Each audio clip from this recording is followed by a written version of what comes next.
बच्चों, welcome to my YouTube channel Ekta study centre Sulempur बाजार टांडा अंबेडकर नगर।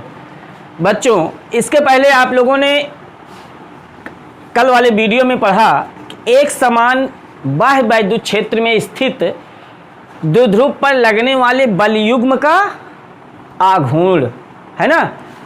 देखिए, अब हमको पढ़ना है एक समान बाह्य वैद्युत क्षेत्र में वैद्युत द्विध्रुव को घुमाने में किया गया कार्य। आप समझिए बेटा, इसका निगमन दो तरह से होता है, जैसे भी आपको आसान लगे। एक तो समाकलन का प्रयोग करके होता है और एक विदाउट समाकलन के भी हम लोग इसका डेरिवेशन कर सकते हैं। कैसे करते हैं, चलिए हम पहले आपको सिखाते हैं। बिना समाकलन का प्रयोग किए हुए हम वैद्युत द्विध्रुव को घुमाने में किया गया कार्य कैसे निकालते हैं। एक समान बाह्य वैद्युत क्षेत्र पहले हम बनाते हैं। एक समान बाह्य वैद्युत क्षेत्र मैंने उस दिन बताया था कि समांतर रेखाएं खींच दी जाएं, वैद्युत बल रेखाएं जो किस चीज को दर्शाती हैं, एक समान बाह्य वैद्युत क्षेत्र को दर्शाती हैं। मान लेते हैं ये वेक्टर ई की दिशा है। अब थोड़ी देर के लिए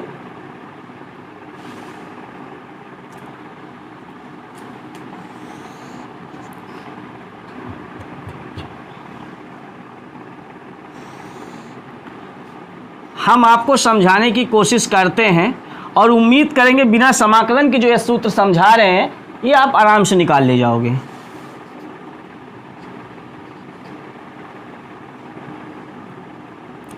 इसके बीच की दूरी कितनी है, 2l है, ठीक है। मध्य बिंदु है तो इतना क्या हो जाएगा, l हो जाएगा और l हो जाएगा। मान लेते हैं a है और ये b है। तो क्या है, एक समान बाह्य वैद्युत क्षेत्र है जिसमें एक वैद्युत द्विध्रुव AB जो -q और +q आवेशों से मिलकर बना है, जिनके बीच की अल्प दूरी 2l है, रखा है। कैसे रखा है, वैद्युत क्षेत्र की दिशा में रखा है, ठीक है। तब इस वैद्युत द्विध्रुव को जो कि वैद्युत क्षेत्र में रखा है घुमाने में किया गया कार्य, हम इसको अब घुमाते हैं। कैसे घुमाएंगे, देखो इसको हम घुमा दे रहे हैं। अब जब घुमाएंगे तो ये वैद्युत द्विध्रुव ऐसे हो जाएगा,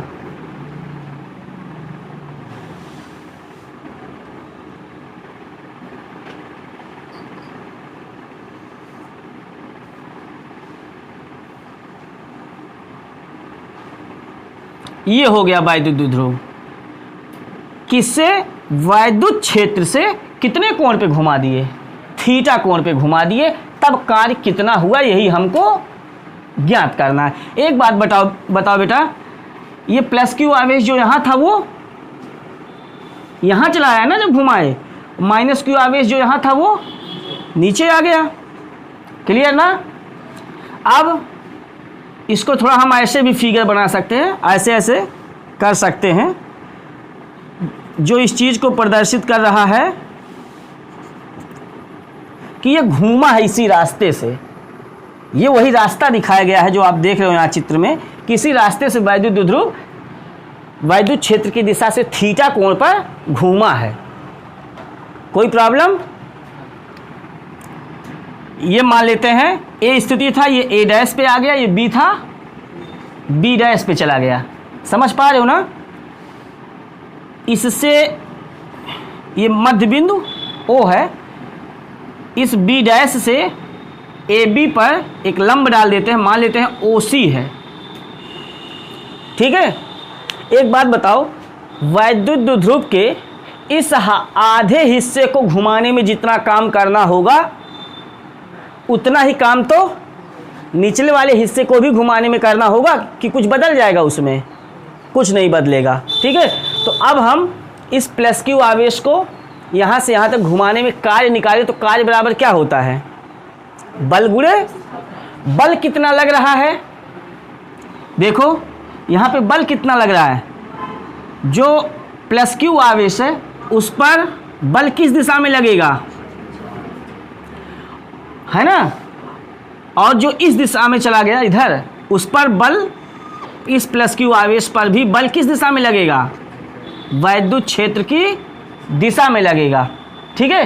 यहाँ पर भी जो बल लग रहा था पहले साम्य स्थिति में जब वैद्युत द्विध्रुव था, है ना, अब जब घुमा दिया गया तो भी उसी वैद्युत क्षेत्र की विपरीत दिशा में, उस दिशा में था बस उसी के समांतर विपरीत दिशा में F बराबर कितना QE ही लगेगा। ठीक है, उस दिन भी मैंने ऐसे समझाया था आपको कि जब कोई आवेश वैद्युत क्षेत्र में हो तो उस पर बल कितना लगता है, तो यह बराबर कितना लगता है, QE लगता है। तो अब बताओ, अब हम यहीं से शॉर्टकट में समझेंगे कि प्लस Q आवेश को B से B डैश तक ले जाने में किया गया क्या कार्य, मान लेते हैं W1 है। तो कार्य का सूत्र क्या होता है बेटा, बल गुणे, आज तक यही जानते हो ना, बल गुणे विस्थापन ही जानते हो ना सभी लोग, यही ना।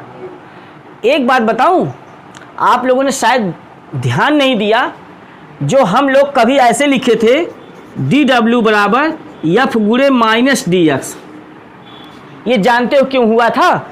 जब आप लोग ये सूत्र पढ़ रहे थे बेटा कि इस आवेश पर बल तो इधर लग रहा था और हम उसको इधर से इधर ला रहे थे ना, तो बल ये वाला लिख रहे थे और विस्थापन तो इसको माइनस क्यों लिखे थे? क्योंकि बेटा कार्य में सूत्र होता है, हिंदी में लिख दे रहा हूं, बल गुणे बल की दिशा में विस्थापन, जो फार्मूला होता है कार्य का। तो बल तो इधर लग रहा है तो बल की दिशा में विस्थापन, तो बल की दिशा में विस्थापन ना लेकर के हम बल की विपरीत दिशा में विस्थापन लिखे थे, वहां जहां भी माइनस लिखे थे dx, इसी वजह से वहां माइनस dx लिखा गया था या माइनस डेल्टा x लिखा गया था। समझे? सूत्र में होता है बल गुणे बल की दिशा में विस्थापन, किसका? कार्य का। ये आप याद रखिए, केवल विस्थापन ना कहिए, हमेशा सूत्र में ध्यान रखिए कि बल गुणे बल की। अच्छा बेटा, तो आवेश प्लस Q को B से B डैश तक ले जाने में कितना कार्य करना पड़ा? तो बल F गुणे बल की दिशा में विस्थापन कितना हुआ है, जरा बताइएगा आप यहाँ पे। विस्थापन कितना हुआ है जब आवेश Q से Q डैश तक B से B डैश तक पहुंचा है प्लस Q वाला, तो विस्थापन कितना हुआ बताएं। देखो, पहले यहां से यहां तक की दूरी इतनी थी ना, जब ये वाला ऐसे हो गया तो हमने यहां से लंब डाल दिया इस पे, तो पता चला कि आवेश इतना जो है विस्थापित हो गया है। देखो, इतना हट गया है, मतलब हम लिख सकते हैं सीधे सीधे CB या BC, विस्थापन कितना है उसका BC, तो F गुणे BC, तो F गुणे BC का मान अब निकालो पहले। BC का मान, तो BC का मान निकालने के लिए आपको देखो, इतना भी L होगा कि नहीं होगा? होगा ना। ये L है, ये थीटा है, पहले OC निकालो कितना होगा। कहां से कहां तक? O से C तक।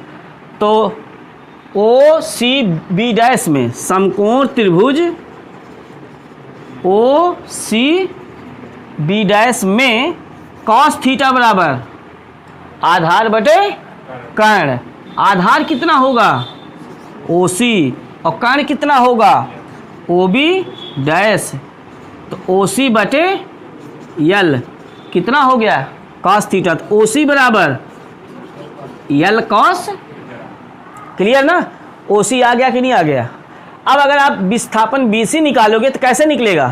पूरे में से इतना घटा दीजिए, तब BC बराबर OB minus OC, L minus L cos। यह मान जो है समीकरण 1 में क्या करें? रख दें। यह मान समीकरण 1 में रखने पर तब W1 बराबर एफ गुणे यल माइनस यल कॉस एफ का मान कितना है, बल का मान क्यू, इसमें से कॉमन क्या है यल, 1 माइनस ये कितना, ये जानते हो किस आवेश को घुमाने में किया गया कार्य है, प्लस क्यू आवेश को घुमाने में। तो अब चाहे इसी प्रकार लिख दो और चाहे फिर एकदम जैसे इसको निकाले हो वैसे माइनस क्यू आवेश को भी घुमाने में किया गया कार्य निकाल लो, कितना कार्य करना पड़ेगा।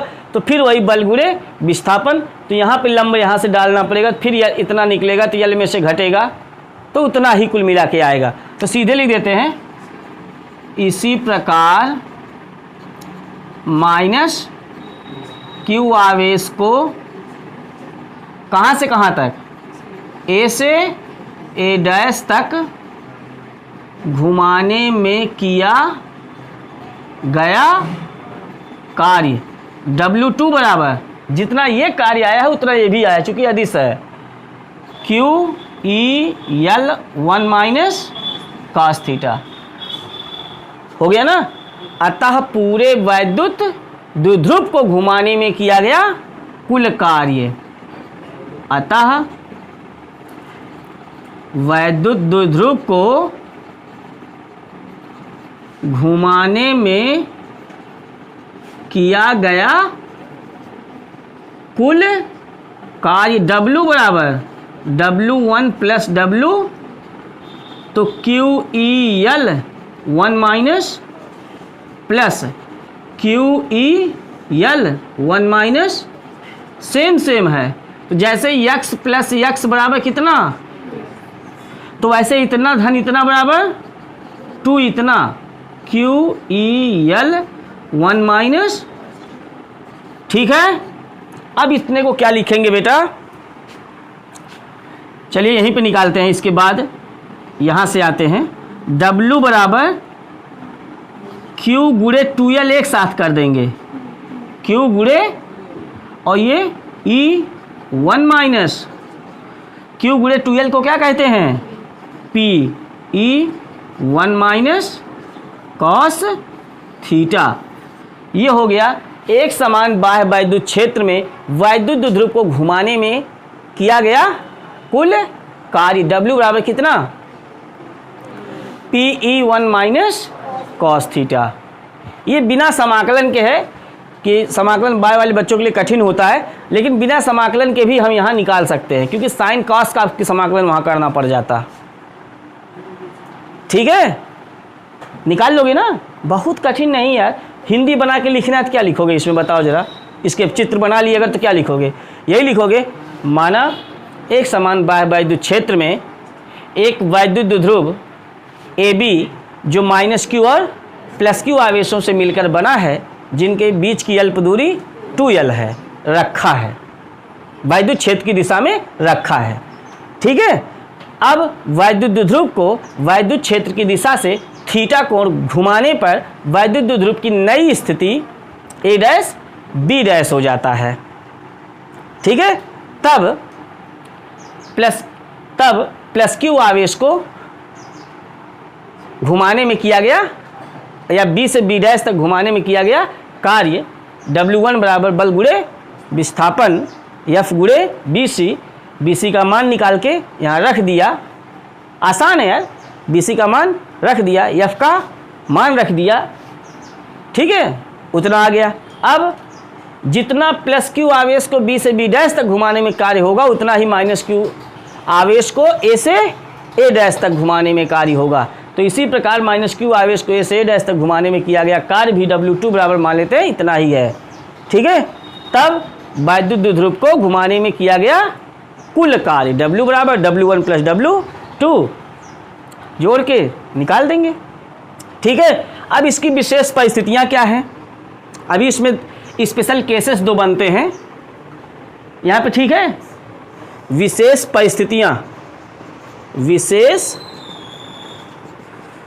परिस्थितियां पहला पॉइंट मैं आपको समझाता हूँ क्या है बेटा। यदि वैद्युत द्विध्रुव वैद्युत क्षेत्र से के लंबवत घुमा दिया जाए तब काम कितना होगा, वैद्युत द्विध्रुव को वैद्युत क्षेत्र की दिशा से लंबवत घुमा दिया जाए तब थीटा बराबर कितना हो जाएगा 90 अंश। तब किया गया कार्य कितना होगा जरा बताना।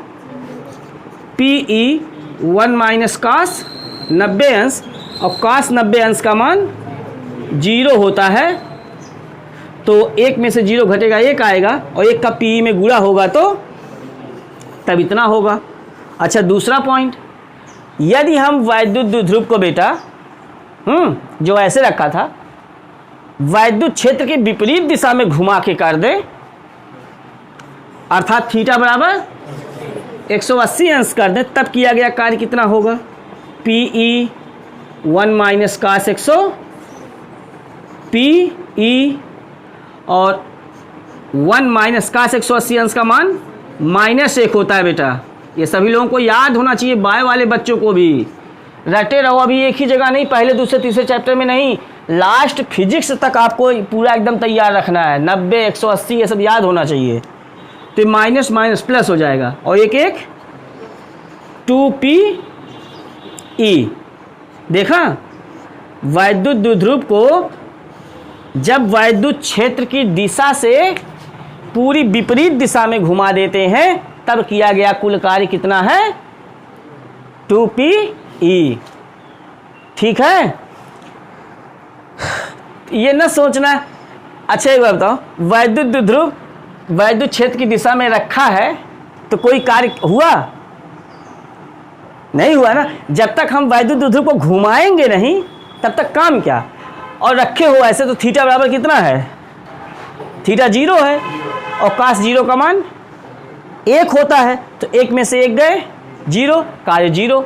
मतलब जब तक वैद्युत द्विध्रुव वैद्युत क्षेत्र में वैद्युत क्षेत्र की दिशा में रखा है तब तक उस पर कोई कार्य, लेकिन जैसे ही हम घुमाते हैं तुरंत कार्य शुरू हो जाता है। जब वो थीटा स्थिति में पहुंचता है तब कार्य इतना होता है, 90 में पहुंचता है तो कार्य इतना होता है, घूमकर 180 में पहुंचता है तो कार्य इतना होता है। 120 आपको दिया जा सकता है, 60 अंश दिया जा सकता है सवाल लगाने में, समझ रहे हो ना। तो यहाँ रखना पड़ेगा अगर थीटा का मान दिया गया, और 90 180 रहेगा तो आप डायरेक्ट भी लगा सकते हो, यहाँ रख भी सकते हो थीटा की जगह पे। तो क्या आप लोग एक समान बाह्य वैद्युत क्षेत्र में रखे वैद्युत द्विध्रुव को घुमाने में किया गया कार्य का सूत्र समझ सकते हो। ये डेरिवेशन समझ गए, समझ गए ना। कोई कठिन है, ये बहुत ज़्यादा कठिन है, बड़ी आसानी से इसको सभी लोग समझ सकते हो। समाकलन वाला होता तो वहाँ तुम्हें रटना पड़ता, लेकिन ये रटना नहीं पड़ेगा। ठीक है, बढ़िया है। तो आप सभी लोग इसको नोट कर लीजिए, नोट कर लीजिए। तो इस तरह से वैद्युत द्विध्रुव को घुमाने में किया गया कार्य आप लोग निकाल लेंगे। यदि आपको ये वीडियो हमारा पसंद आ रहा हो तो हमारे वीडियो को सभी लोग लाइक शेयर और सब्सक्राइब जरूर करें। हमारे चैनल को सब्सक्राइब करें और बेल आइकन को दबा लें। बेल आइकन दबाने के बाद उसको ऑल पर कर लें, जिससे जो भी वीडियो डाला जाए चैनल पर उसका नोटिफिकेशन आपको तुरंत प्राप्त हो। सभी लोग चैनल को सब्सक्राइब कर लें, जरूर कर लें। ठीक है, अगला वीडियो नेक्स्ट आपको कल मिलेगा। तब तक के लिए थैंक्स, बेस्ट ऑफ लक।